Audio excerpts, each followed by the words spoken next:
Salut à tous, bienvenue dans l'entre. Je sais pas si vous avez remarqué, mais en ce moment, dans les reviews d'Airsoft, il y a vraiment beaucoup de pubs. Franchement, les Airsoft Reviews, Golgi ou je sais pas quoi, là, ou les autres, là, ils sont tout le temps en train de mettre des logos et de parler de marques au fur et à mesure de leurs vidéos. Heureusement, il y a des gens comme moi dans ce milieu intègres et qui pensent pas vraiment à la pub et à l'impact que ça peut avoir sur les consommateurs. C'est pour ça qu'aujourd'hui, je n'insisterai pas sur le Gladius 17, comme le dit la devise. Sécateur Digit Mimicicut Silex.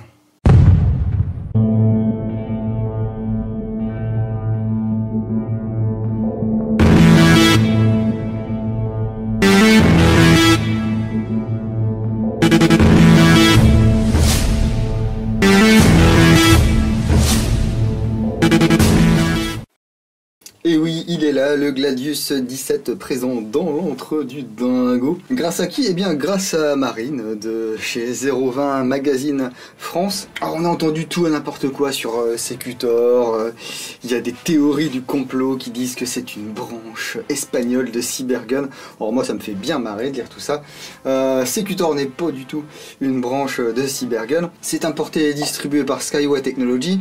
Ils avaient un gros stand à l'IWA sur lequel on pouvait voir les Rudis, les Gladius, les prochains Velites, là, les fusils à pompe, les fameuses grenades à ressort et plein de bombes, de choses comme ça. Donc voilà, Cybergun n'a rien à voir du tout avec le Gladius.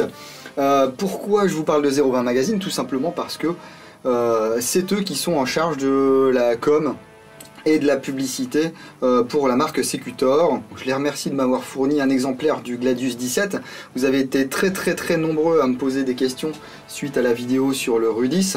Eh bien écoutez, j'espère qu'après cette vidéo, beaucoup de vos questions auront trouvé une réponse. Comme pour le Rudis, le Gladius a une boîte très sympa, hein, donc on reste dans la thématique du gladiateur, donc ce fameux Secutor. Et donc notre gladiateur moderne est ici sur la boîte, sauf qu'il va troquer effectivement son glaive bien contre le Gladius 17. Hein. On retrouve ici la devise, hein, Secutor dicit inimicus silet, c'est-à-dire quand le chasseur parle, l'ennemi se tait.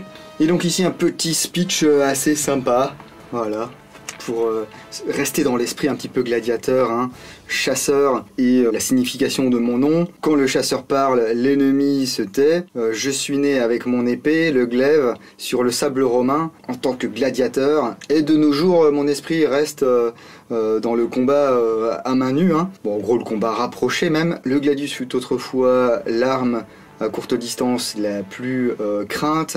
De nos jours, le pistolet, ou l'arme à feu, hein, l'a remplacé sur son trône, enfin à réclamer son trône. C'est le nouveau Gladius, et vous êtes le nouveau Secutor.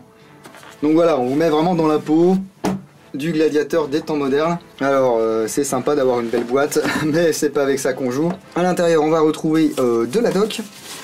Donc déjà ici, les informations légales. Voilà, sécurité, tout ça, comment ça marche. Notre manuel d'utilisation. Donc on vous parle surtout de la sparklet et du chargeur à CO2 parce qu'il y a des petites particularités là-dessus. Et puis le réglage du hop-up, la sûreté de détente. Et encore une fois, un rappel sur l'installation de la sparklet de CO2, mais on va voir ça ensemble. Tout est bien protégé, hein. Il n'y a rien qu'à bouger pendant le transport. Alors même si le colis est arrivé ouvert et que du coup j'ai eu droit à tous les posters que vous avez vus et puis les patchs et compagnie, mais le chargeur à gaz a disparu. Bon, il n'a pas dû être volé, il a dû tomber par le trou du carton, mais je dois vous avouer que comme je n'étais pas au courant du contenu total du carton, j'ai pas pu vérifier si tout était là. Quand j'ai vu qu'il y avait le carton avec la réplique et puis bon, quelques goodies, j'ai pas cherché trop à comprendre, hein, sinon j'aurais bien entendu refuser le colis. Tous les colis quasiment ont été contrôlés par les douanes, hein, que ce soit ceux vers la France.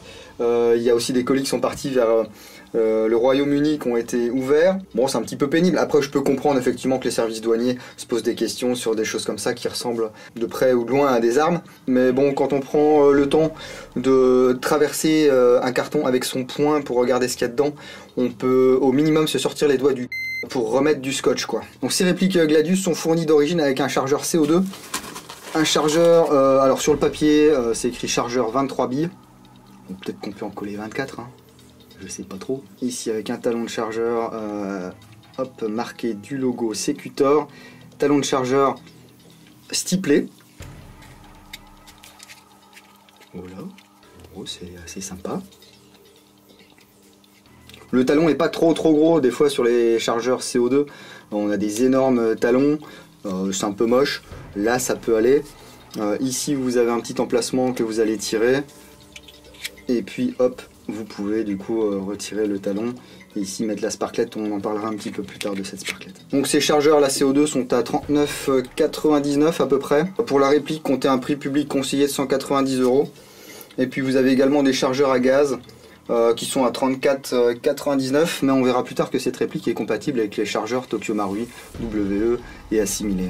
Donc à côté de ça, nous avons un joint torique transparent et puis un nozzle. Alors vous vous souvenez sans doute du Rudis qui était livré également avec deux nozzles, un nozzle dit été et un nozzle hiver. Donc en fait ce qu'ils avaient fait, c'est que ils avaient vissé ici une espèce de valve de remplissage de chargeur, mais sans la partie du milieu, ça fait que ça réduisait ici le diamètre et du coup le débit du gaz. Ici ce qu'ils ont fait, c'est qu'ils ont fait un petit trou, voilà. Donc il y a du gaz qui va s'échapper par là, mais la réplique cycle très bien. Et puis vous allez avoir un petit peu moins de patates qu'avec le nozzle normal qui n'a pas ce trou. Voilà, donc il n'y a pas de NPAS comme j'ai pu le lire. Rien n'est réglable là-dessus, vous changez le nozzle et puis c'est marre. Et donc ici, eh bien, le fameux Gladius qu'on va voir tout de suite. Il y a 4 versions différentes de ce Gladius. Donc la version bronze, comme celle que j'ai reçue. Il y a la version noire avec le canon externe qui est doré. Une version totalement noire et puis une version navy grey avec la glissière également noire. Ce sont des répliques qui ont été faites sur une base d'APS. Alors ça s'appelle S17 parce que ça ressemble vaguement de loin à un Glock 17. Mais il y a quand même pas mal de différences déjà au niveau du rail ici, vous voyez. Vous avez 4 emplacements alors que sur un Glock 17 vous n'avez pas tous ces emplacements. Enfin le rail est un peu différent. Au niveau de l'arrêtoir de chargeur, ici on a une version un petit peu custom. Et puis surtout au niveau de la détente, vous voyez, il n'y a pas le système de sûreté là, breveté par Glock. On a une autre sûreté. Hop. Avec un petit cran ici. Donc voilà, ça ressemble vaguement à un Glock 17. Mais ça n'en est pas un. Sur cette version, le corps est peint. Donc c'est un corps polymère et une glissière en alliage. Alors je l'ai utilisé une fois en partie déjà, ce Gladius. Donc vous pouvez voir qu'il y a déjà des marques, la peinture s'en va. Je ne sais pas ce que c'est comme peinture. Mais bon, dites-vous que ça fera pas des années. Et puis on peut voir que la carcasse a subi un traitement stippling. Donc vous savez, c'est la technique très connue maintenant, très répandue, qui consiste à faire une texture avec une pointe de fer à souder. Donc là, chaque réplique est faite à la main. Il y a eu aussi une petite modif du pontet ici. Donc, également stippling ici. Ce qui fait que en fait, chaque réplique est unique. J'ai déjà eu des commentaires sur le prix de ce Gladius, à peu près 190 €. Ouais, c'est cher et tout pour du APS. Ouais, mais regardez déjà la base des S17 APS, c'est pas donné. Là, vous rajoutez quand même un temps de travail là-dessus, entre la peinture, le stippling, etc. Plus après le traitement du canon, la gravure du canon. Au final, c'est pas beaucoup plus cher qu'un APS standard. Après, ouais, est-ce que ça vaut 190 €? Ça, on le verra sur le moyen ou le long terme, si vraiment c'est très fiable, s'il n'y a pas de casse, si ça tire très bien. Moi, ça me dérange pas de dépenser 190 € dans quelque chose qui va devenir ma réplique de poing principale, si vous voulez. Après, c'est vrai que dès qu'on va commencer à dépasser 140-150 € pour une réplique de poing, on va devenir un petit peu plus exigeant et c'est tout à fait normal. Au niveau des marquages, c'est pas là que vous allez halluciner, tout simplement parce qu'au niveau de la carcasse, déjà, il n'y a pas de marquage. Voilà. Au niveau de la glissière, eh bien, on a un petit marquage Airsoft, calibre 6 mm. Et puis, sur celui-ci, en tout cas, c'est tout. Par contre, sur le canon externe, du coup, vous aurez la petite tête là, du sécutor et puis le glaive. C'était déjà le cas sur le Rudis. On peut voir cette culasse est ajourée. C'est assez sympa, surtout que là, le canon et couleur bronze, donc ça ressort bien, c'est sympa. On peut voir aussi que l'extracteur est une pièce à part, elle n'a pas été peinte ni quoi que ce soit, donc ça fait une petite touche un petit peu argenté au milieu de tout ça. Ici vous avez une plaque qui est lisse, ce qui vous permettra, pourquoi pas, de la personnaliser. Donc le rail, j'en ai parlé précédemment. Vous voyez ici j'ai mis une lampe 2 fois. Ça a déjà très bien marqué, hein. Au niveau des organes de visée, à l'avant il y a un point. Alors ce point est fluorescent, donc ça c'est sympa. Et puis à l'arrière, vous voyez, on a ce guidon en U, alors typique des Glock, même si cette réplique n'est pas un Glock, qui était mis là au niveau du milieu de la glissière, tout simplement parce qu'ici, vous avez d'origine 2 petits trous pour fixer un RMR, donc un petit point rouge. Alors malheureusement, le RMR que j'ai pour mon FNX 45 n'est pas compatible avec cette réplique, donc je ne pourrais pas vous montrer à quoi ça ressemble. Et regardez ici également, il y a un petit cache. Donc je pense qu'on peut switcher ici entre le milieu et puis l'arrière de la glissière. Je vous en parlais tout à l'heure, ici l'arrêtoir de chargeur. Hop, droitier, hein, il n'y aura pas moyen ici de le changer de côté. Il fonctionne bien. Et puis vous avez un arrêtoir de culasse qui est fonctionnel. Alors il est un tout petit peu proéminent, ce qui fait que vous allez pouvoir bien l'actionner avec le pouce. Et donc là la fonction est quand même sympa, comme sur la plupart des GBB, lorsque votre chargeur sera vide, et bien la culasse sera bloquée en arrière, et puis vous aurez simplement à changer de chargeur, à renvoyer la culasse vers l'avant. Ouais, vous ne pouvez pas power stroker, mais voilà, vous pouvez quand même actionner l'arrêtoir. Donc voilà, encore une preuve que c'est pas un Glock, on peut pas power stroker. Petit truc intéressant également sur cette réplique, ici vous le voyez, on a le canon externe bien, qui est proéminent. On va avoir un protège filetage qui protège un filetage, c'est fou non, en 14 mm anti-horaire, ce qui fait que vous allez pouvoir monter là-dessus selon vos goûts, selon vos esprits plus ou moins torturés, soit un cache-flamme spécifique ou quoi, ou alors eh bien, un silencieux. Voilà. Bon, ici vraiment j'ai un modèle très long, hein. Il existe des choses un petit peu plus discrètes. Alors j'ai peur qu'après, si vous mettez quelque chose de trop lourd, ça cycle un petit peu moins bien. Là je pense que mon modérateur de son il est aussi lourd que ma réplique, donc ça va peut-être pas cycler super correctement. Lors de mes manipulations préliminaires en partie, j'ai remarqué que cette pièce en fait peut s'enlever également. Hop. Voilà, c'est un adaptateur, hein. Alors la question que je me pose maintenant, c'est est-ce que je peux par exemple utiliser le silencieux de chez WE? Oh bah non, je peux pas.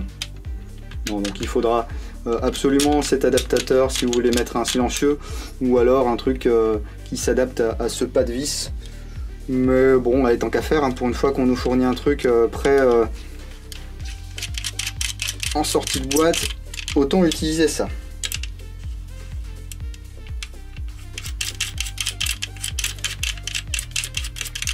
Hop. Bon, le look global, on aime, on n'aime pas. Moi, je trouve ça assez intéressant. La prise en main est sympa. Le stippling est pas super doux, mais il n'est pas non plus méga agressif. Ici, ça va vous donner des points de repère, par exemple, pour mettre votre pouce si vous tirez un peu comme ceci. Index, pouce. Et puis voilà, on est pas mal là, hein. Après, je vous le rappelle, hein, si c'est pas votre kiff, la couleur bronze, ça existe en noir, ça existe avec une carcasse grise. Donc tous les goûts sont dans la nature. Alors, on va voir comment ça kick cette histoire. Donc j'ai une sparklette là-dedans, c'est pas une sparklette qui est neuve, hein, mais j'ai dû tirer deux chargeurs avec. On va voir si ça tient le coup là.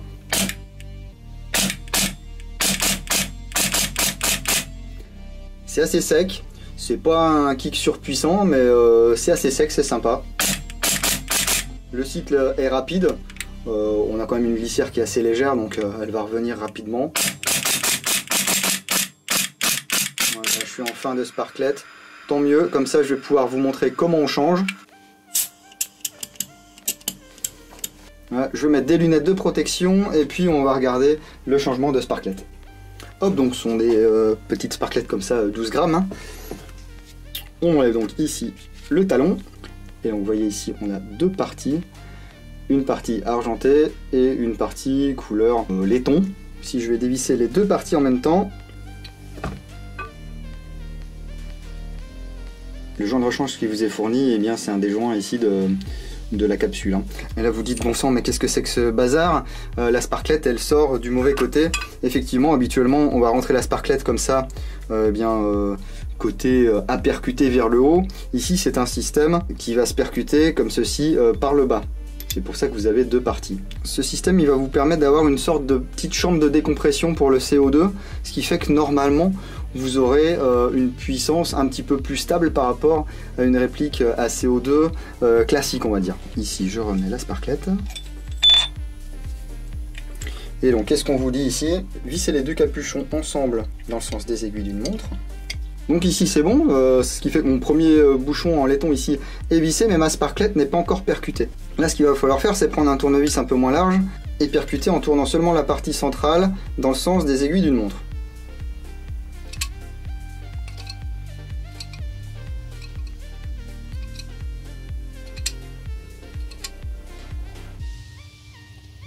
Voilà. Et ensuite, ils vous disent de réaligner les deux trucs comme ceci. Alors j'ai pas entendu de pchit, mais là j'ai bien de la pression. Hein. Donc attention, vous fiez pas au son. Testez directement après dans votre réplique, ce que je vais m'empresser de faire. C'est pas mal ce petit système, je trouve. Hein. Vous voyez, là j'ai de la pression. Donc c'est parfait. Bon, on va quand même regarder ce qu'il y a là-dedans. Hein. Même si ce n'est pas un Glock, ça se démonte comme un Glock. Vous voyez, au niveau mécanique, ça ressemble quand même pas mal. Donc ici on va pouvoir retirer la tige guide et puis sur ce récupérateur, il n'y a rien qui gicle. Hein. Donc ne vous en faites pas. Alors ici par contre il va falloir virer l'adaptateur. Hop là. Et puis ensuite... canon externe, canon interne, bloc au pop. Ici le nozzle. Voilà, monté sur ressort. Donc vous voyez, ce sont les nozzles transparents type APS. Hein. Je vous montrerai comment changer le nozzle dans la review écrite. Vous voyez ici un léger jeu dans la plaque à l'arrière. Bon. C'est un peu lubrifié en sortie de boîte. J'ai l'impression de me répéter à chaque vidéo, mais n'hésitez pas à nettoyer et à refaire une lubrification vous-même. Ensuite ici notre bloc au pop. Pas sortir, si. Hop. Je fais tout trembler et tout. Donc ça permet de revoir ces gravures, gravages, gravations sur le canon externe. Là on peut le sentir, hein, c'est bien gravé. Et donc ici notre canon interne avec le bloc hop-up et ici son réglage par molette. Ça ressemble quand même pas mal à un bloc type Marui et compagnie. Hein. Après si vous voulez tester les compatibilités, libre à vous les gars. Donc le joint ça va être un joint type Marui pareil, hein, donc VSR10, GBB etc. Ce qui est sympa c'est qu'on voit ici on a une patte d'appui qui a l'air assez résistante comparé aux répliques WE, des fois là c'est tout fin, la patte est un petit peu trop souple. Je dois vous avouer que même en sortie de boîte, avec de la bille 0.28, je satellisais. Hein. Le canon est annoncé à 6.03, ça je le mesurerai dans la review complète sur l'entre-le-blog. Donc vous voyez, hein, c'est une réplique qui se démonte relativement facilement. L'entretien est aisé. Vous n'allez pas y passer des jours.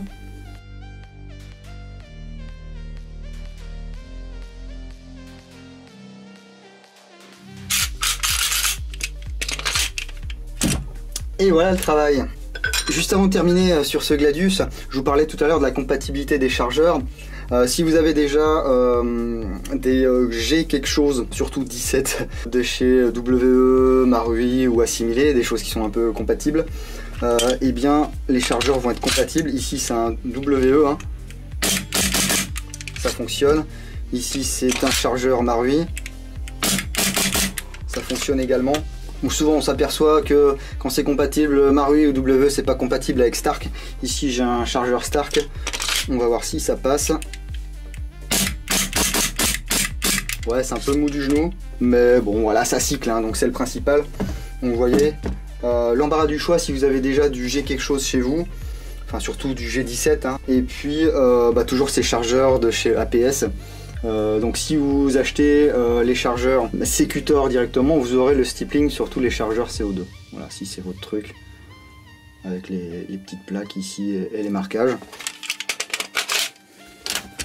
Donc voilà, j'ai rien de plus à dire sur ces Secutor Gladius 17. Une base APS avec un petit custom là-dessus, assez sympa. Bon, c'est encore un truc, je pensais pas moi que ça allait prendre, et puis les joueurs en sont vraiment fanas. Je suis allé aux portes ouvertes Power Gun il y a pas longtemps, j'en ai vu partir, enfin je crois que tout le stock est parti dans la journée quoi, hein. Les mecs en étaient fous. On veut du Gladius, ils achètent le RMR qui va avec, des fois ils achètent le holster et tout. Ils se font un petit setup, voilà, ils se font un petit plaisir, une réplique de poing.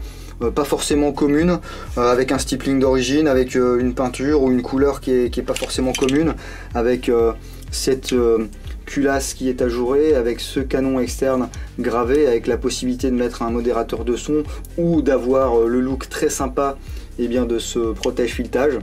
Bah écoutez, pourquoi pas, si ça tient le choc, c'est bien là mon interrogation. Moi j'ai pu avoir des répliques APS par le passé, et ça n'a jamais brillé par sa fiabilité et sa solidité. Donc là j'espère que ça tiendra le choc, que vous vous amuserez longtemps avec ces répliques Gladius 17 de chez Secutor Arms. Je vais tirer. Alors bonne nouvelle, effectivement d'habitude je fais les tests de tir un petit peu plus tard et tout machin pour vous dire les vélocités. Donc je suis allé sur le terrain détergent avec cette réplique en CO2, capsule neuve et puis nozzle disons été, nozzle pas percé. Ça passait entre 312 et 315 fps, donc c'est parfait hein, pour aller jouer même en CO2. Et ça c'est chouette qu'il y ait des fabricants qui comprennent ça, qu'une réplique de poing à CO2, eh bien on n'a pas envie nous que ça fasse 400 ou 450 fps en sortie de boîte quoi. Donc voilà, n'hésitez pas à me dire si vous avez acheté vous aussi un Gladius 17, quelle couleur vous avez choisi, est-ce que vous en êtes content, est-ce qu'il tire bien, est-ce que vous avez fait des modifs dessus, quels sont pourquoi pas les RMR compatibles hein, que vous avez pu trouver. Laissez vos commentaires là en bas, c'est fait pour ça. Toujours de manière correcte et polie, hein. C'est un loisir l'airsoft les gars, c'est pas la guerre. Je remercie une fois de plus Marine chez 020 qui m'a fait parvenir cette réplique pour que je puisse vous la présenter aujourd'hui. Si vous avez aimé cette vidéo, un petit pouce vers le haut, ça ne mange pas de pain. Si vous n'avez pas aimé, bah pourquoi pas, un petit pouce vers le bas, hein. Vous faites ce que vous voulez les gars. Je ne fais que vous présenter du matos, je ne vous inciterai jamais à aller lâcher de l'argent dans quelque chose qui n'en vaut pas la peine. Mes conclusions seront publiées sur l'Antre, le blog, lorsque j'aurai bien testé cette réplique, que j'aurai fait les tests de tir et qu'elle aura tiré quelques centaines de billes. En attendant, je vous dis à bientôt dans l'Antre du Dingo. Bise.